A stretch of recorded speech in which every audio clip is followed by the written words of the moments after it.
अस्सलामु अलैकुम वरहमतुल्लाहि ताला वबरकातुहू। मोहतरम नाजरीन, आप तमामी हजरात खैरियत से होंगे और अल्लाह की बारगाह में दुआ है कि अल्लाह ताला आप सबकी उम्रों में बरकतें अता फरमाए और अल्लाह पाक आप सबको दोनों जहां की नेमतों से मालामाल फरमाए। मेरे अजीज़ दोस्तों, जैसे कि आपने थंबनेल पे देखा, एक छोटा सा बच्चा मस्जिद के अंदर तरावी पढ़ा रहा है। सुभान अल्लाह, कुरान पाक की तिलावत के साथ में जो है मस्जिद के अंदर तरावी पढ़ा रहा है। कुरान अजीम से मस्जिद के अंदर एक छोटा सा बच्चा 12-13 साल का मस्जिद के अंदर तरावी पढ़ा रहा है। ये कितनी खुशी की बात है।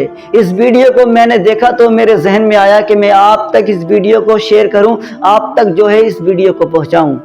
तो मेरे अजीज दोस्तों, पहले इस वीडियो को देखिए, फिर उसके बाद में आगे गुफ्तगू करेंगे।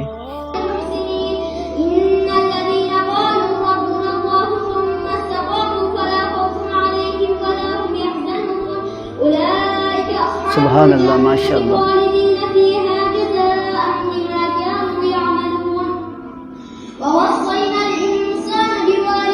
सुभान अल्लाह, माशाअल्लाह। जैसे कि मौजूद सामीन इकराम, आपने देखा कि ये बच्चा जो है कुरान पाक की तिलावत कर रहा है, मस्जिद के अंदर जो है तरावी पढ़ा रहा है।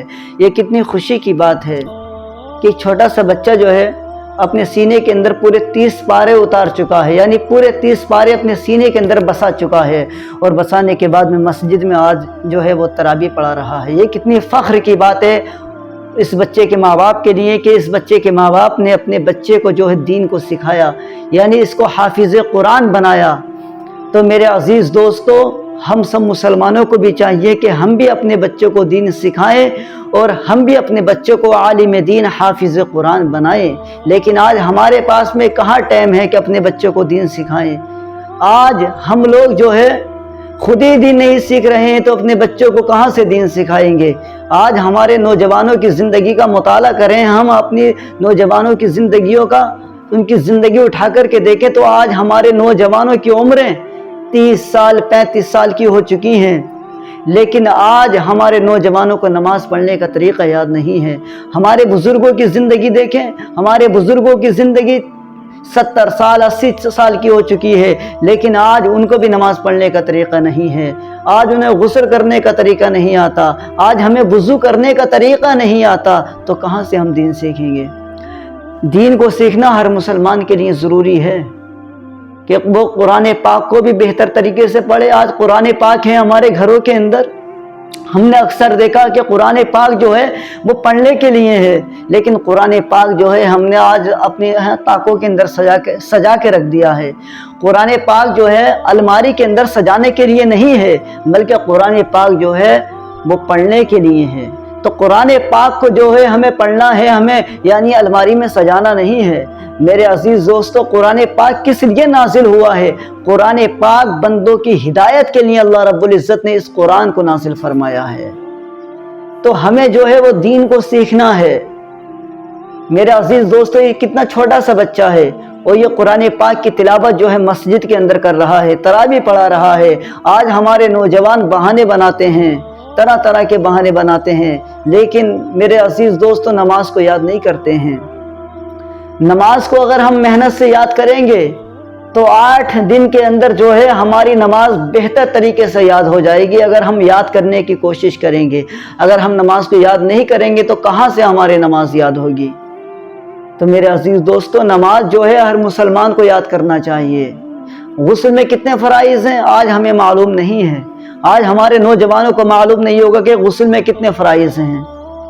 गुस्ल में कितने फ़राइज़ हैं? गुस्ल में 3 फ़राइज़ हैं। नंबर 1 कुल्ली करना, नंबर 2 नाक में पानी डालना, नंबर 3 सारे बदन पे पानी बहाना। ये काय के फ़राइज़ हैं? गुस्ल के फ़राइज़ हैं। तो इनको जब हम सीखेंगे तभी जो है हमारे याद होंगे, और अगर हम नहीं सीखेंगे गुस्ल के फ़राइज़ को तो कहाँ से हमारे याद हो जाएंगे।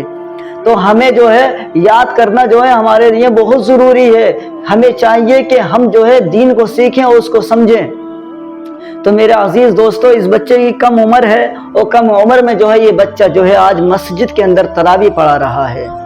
तो मेरे अजीज़ दोस्तों, हमको भी चाहिए कि हम भी अपनी औलाद को, अपने बच्चों को आलिम दीन बनाएं, हाफिज़ कुरान बनाएं। क्योंकि मेरे अजीज़ दोस्तों, मेरे जहन में एक बयान आ रहा है कि एक इंसान था, बड़ा गुनहगार था। لیکن جب اس کی موت کا وقت آتا ہے تو اس نے اپنی بیوی سے کہا ہے میری شریک حیات میں تو دنیا سے جا رہا ہوں، لیکن جو تمہارے شکم میں جو بچہ پل رہا ہے، جب یہ بچہ دنیا پہ آئے تو اس کو دین ضرور سکھانا، اس کو مدرسے میں پڑھنے ضرور بھیجنا۔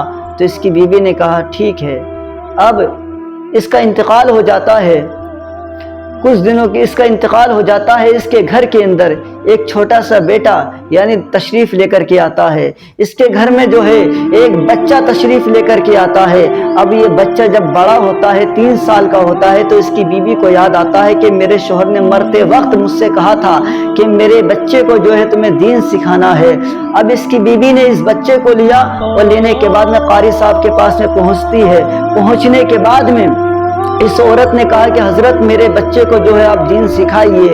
اب قاری صاحب نے اس کے بچے کو بلایا اور بلانے کے بعد میں بغدادی قاعدہ جو ہے اس بچے کے ہاتھ میں دیا جاتا ہے، کہا کہ پڑھو بیٹا اعوذ باللہ من الشیطان الرجیم۔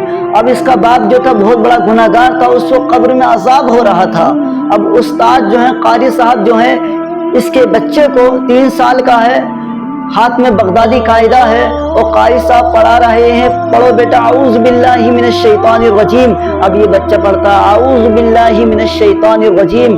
پھر قاری صاحب نے کہا پڑھو بیٹا بسم اللہ الرحمن الرحیم۔ اب یہ بچہ پڑھتا ہے بسم اللہ الرحمن الرحیم۔ ادھر اس کے باپ کو قبر میں جو ہے عذاب ہو رہا ہے۔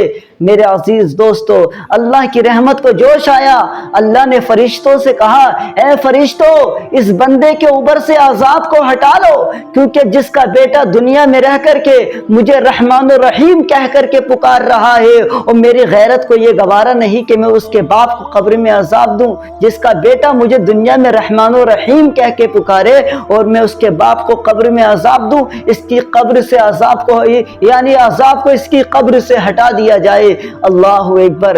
تو یہ علم دین کی برکت ہے۔ تو میرے عزیز دوستو، علم دین ہر مسلمان کو سیکھنا چاہیے۔ علم دین سے ہی انسان خدا کو پہچانتا ہے۔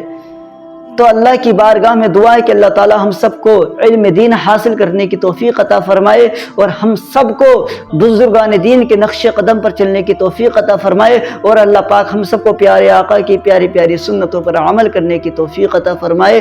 السلام علیکم ورحمۃ اللہ۔